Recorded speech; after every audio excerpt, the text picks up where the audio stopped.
سے لے کے اب تک کا دیکھا ہے اپنی آنکھوں سے. میں اسے بہت ہی ادب و احترام سے گزارش کرتا ہوں ریڈر سیاست کا ظاہر علی خان صاحب سے تو تشریف لائے اور خیالات.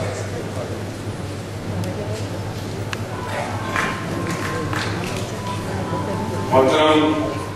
جناب مرحوم کاٹل صاحب، آپ نے جو کاروان کا آغاز کیا ہے یہ ہندوستان میں اردو کی بقا کے لیے ایک بہت بڑا کام ہے، جس کے لیے میں حیدرآباد کا تمام کے ساتھ ساتھ آج کے تمام افراد جو جمع ہیں ان سب کی جانب سے آپ کا احترام کرتا ہوں. میں نہایت ہی اختصار کے ساتھ یہ عرض کرنا چاہتا ہوں کہ کاروان اردو کا یہ سفر حیدرآباد میں اس کی آمد کے ایک مال ایک کا سفر کرتا ہوں، اس لیے کہ حیدرآباد سے اردو کا اتنا لگاؤ گہرا تعلق ہے جتنا کسی طرف کا اپنی جڑوں سے ہوتا ہے. اردو اگرچہ کے دلی میں پیدا ہوئی، لکھنؤ میں نکھاری گئی اور سنواری گئی، لیکن دکن کی طرف جب سفر کرتے ہوئے گوداوری کو پار کرتے دیکھا تو ایک ہی کنارہ تھا، دوسرا کنارہ جو تھا ہی نہیں. بڑی لکھنی سے لے کر آپ کو بہت سارے شاعر حیدرآباد میں ملیں گے. میں یہ کہنا چاہتا ہوں کہ صاحب دیوان پہلا شاعر حیدرآباد ہی دیر تھا کوئی شاعر، اور نہ صرف یہ بلکہ خاتون شعراء میں بھی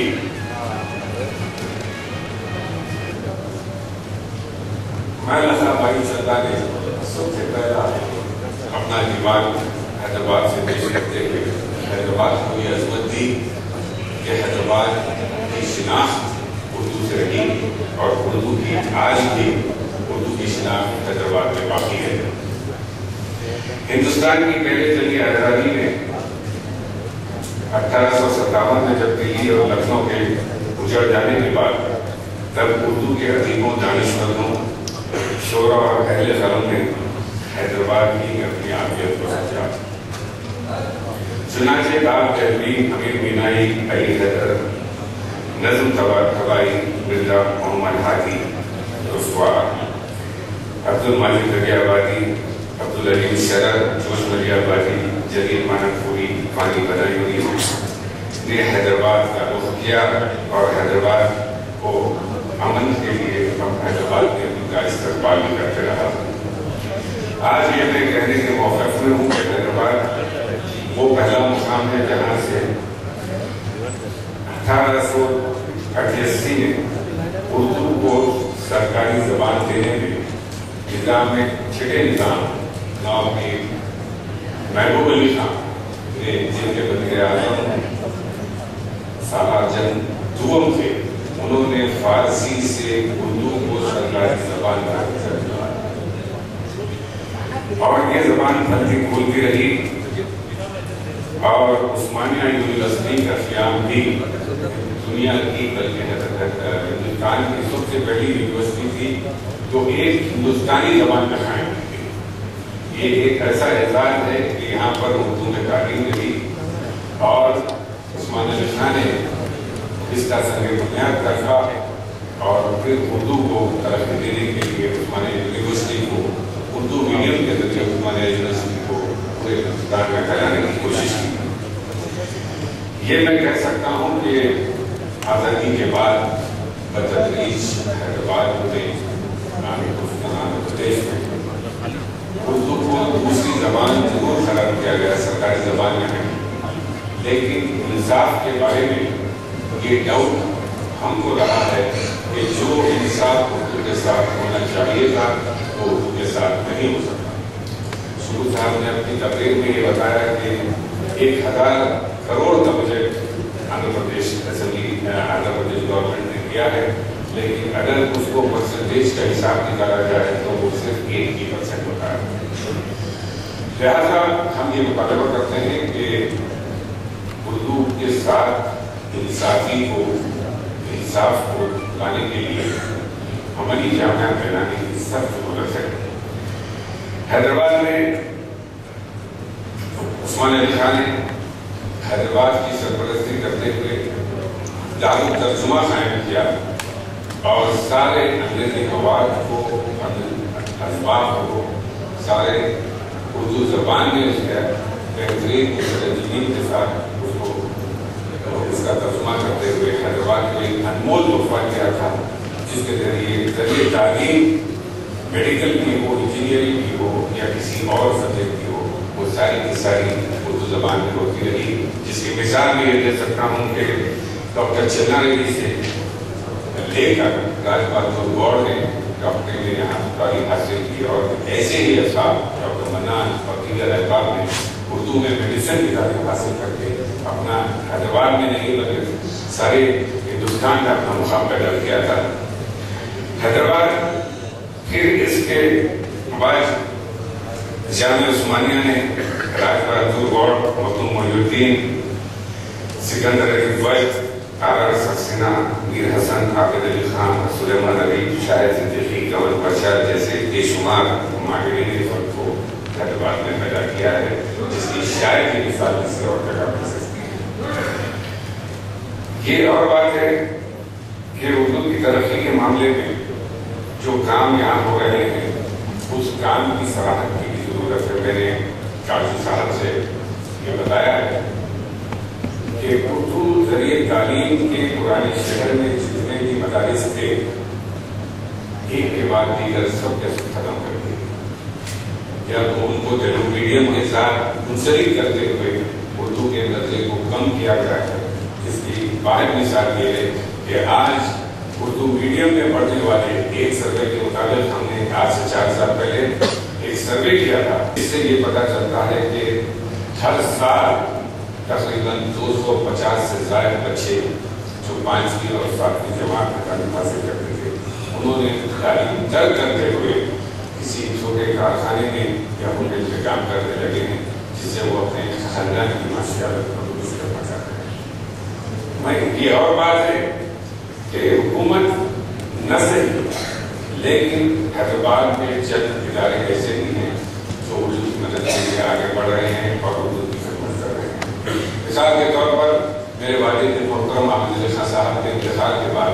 ہم نے اردو تعلیم کے لیے عابد علی خان ایجوکیشنل ٹرسٹ قائم کیا، جس کے ذریعے ہم نے 3 کورسز ایسے بچوں کے لیے جو اسکول کی صورت میں رہتے ہیں ان کے لیے عالم اردو دانی، زبان دانی اور انشاء کے امتحانات منعقد کرتے ہیں، جو نہ صرف آندھرا پردیش میں جاری رہتے ہیں بلکہ یہ امتحانات مراٹھواڑہ، کرناٹک اور دیگر علاقوں میں بھی اس کی تعلیم جاری ہے اور ہر سال اس کے امتحانات ہوتے ہیں۔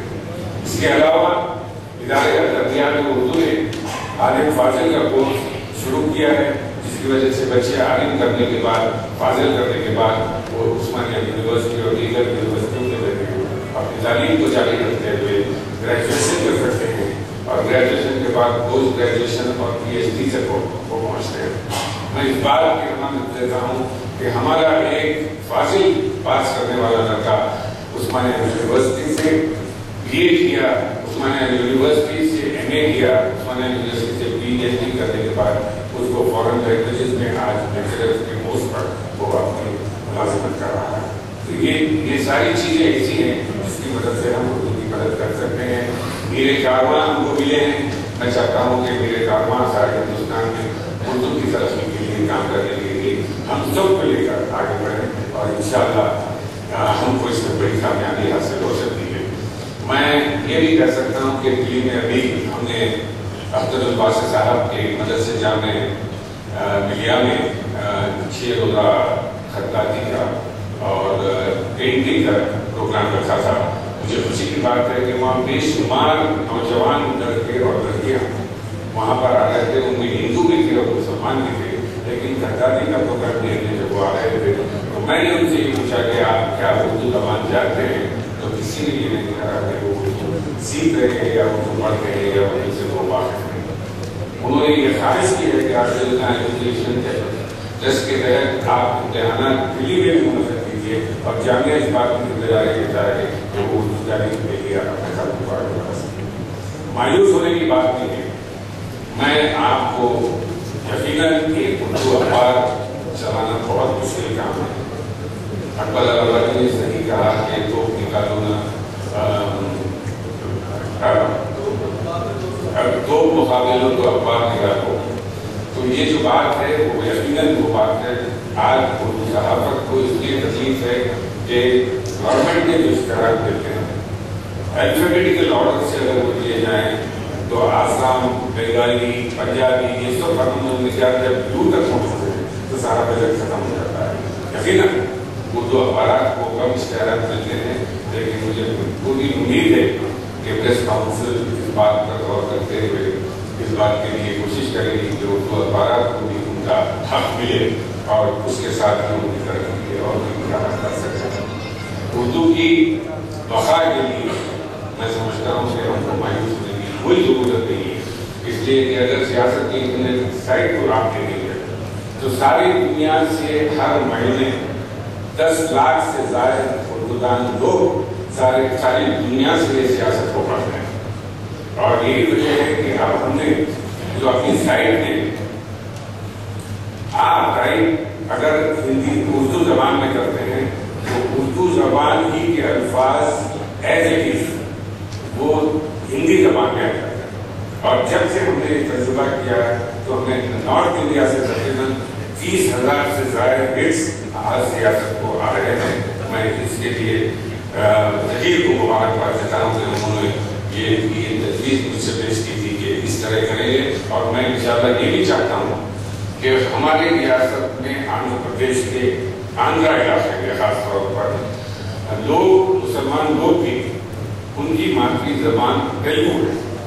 تیلگو جانتے ہیں لیکن اردو زبان لکھنے پڑھنے سے وہ واقع نہیں. دلی میں ابھی ہم ایک سائٹ کی کوشش کر رہے ہیں. ایک سی ڈی ہماری تیار ہو رہی ہے، ایک پلاننگ تیار ہو رہی ہے کہ آپ ٹائپ کریں گے اردو میں اور وہی مواد آپ کو مل جائے گا تیلگو زبان میں. اور آپ آندھرا پردیش میں اس علاقے کے لوگ جہاں پر اردو نہیں پڑھی جاتی، نہیں بولی جاتی، بول تو سکتے ہیں، بات کر سکتے ہیں، لیکن لکھ پڑھ نہیں سکتے. ان لوگ کے لیے اس سفارش کا موقع ملے گا کہ وہ ہے تو اردو زبان سیکھنے کے لیے. تیسری بات یہ ہے میں ڈاکٹر صاحب سے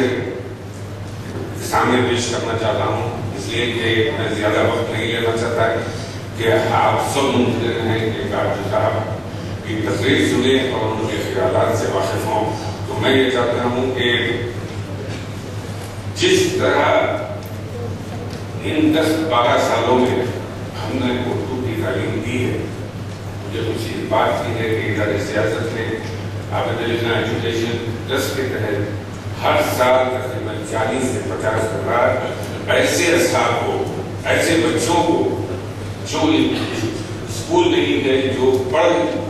نہیں سکتے تھے، اردو لکھ نہیں سکتے تھے،